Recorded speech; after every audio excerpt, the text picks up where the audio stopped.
Other thing is when we talk about these ancient technologies, if we're only looking for a mere reflection of ourselves, we could overlook it completely because I think there's evidence that exists now. I mean, some modern researchers whose work has been buried or suppressed, I think we're getting very close to rediscovering some of the things that our ancient ancestors were up to.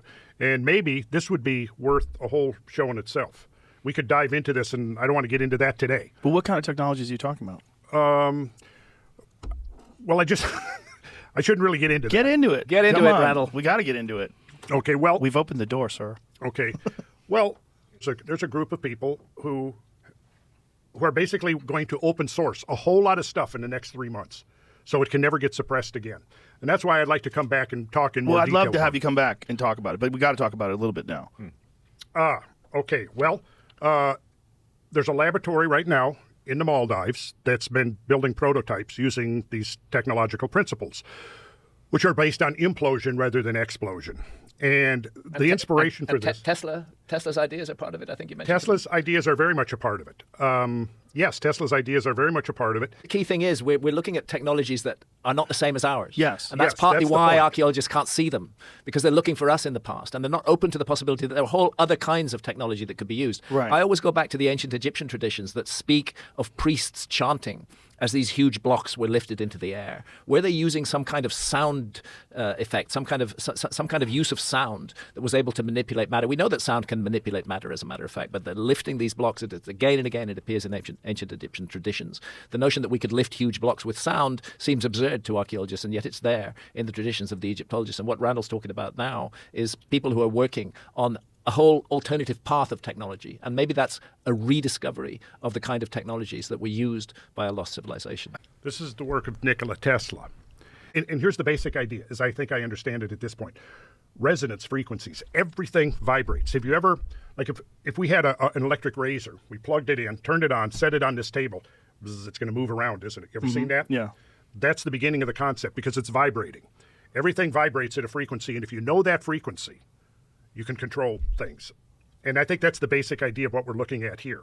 And it's all based upon the ancient numbers. And they're developing technologies right now, and they have been. I was recently contacted and given the go-ahead that I could talk. I've been sitting on this for 7 years without talking about it because they asked me not to talk about it until they had their patents in place and their licensing. That's all happened since last summer.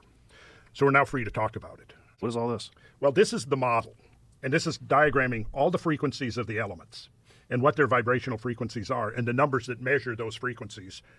And they're all the numbers we get from looking at these ancient traditions that recur over and over and over again that I've been talking about in my sacred geometry classes for decades without knowing what the final result was going to be. And Mazda, the car manufacturer in Japan, is getting ready to do a $25 million testing of some of these prototypes that they believe they can retrofit internal combustion engines with. And there's they've developed over 100 patents on some of this stuff. And it's amazing. And what would be the fuel? Well, plasmoids. Plasmoids, as it says here, are donut or toroidal-shaped clusters of net protons or net electrons that once captured and placed into a toroidal orbit are capable of absorbing, storing, and releasing enormous amounts of energy within their self-generated and structured electromagnetic containment field. Plasmoids, in effect, function as an atomic battery that can be self-charging due to its ability to convert matter to available clean energy. And what is the motivation of the suppressing of this information?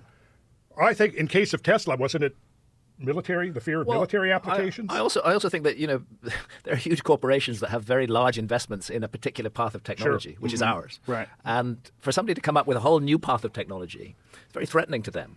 And much better from their point of view to suppress it, or if they can't suppress it, to kind of buy it and hide it, and keep things on the track that they're on now.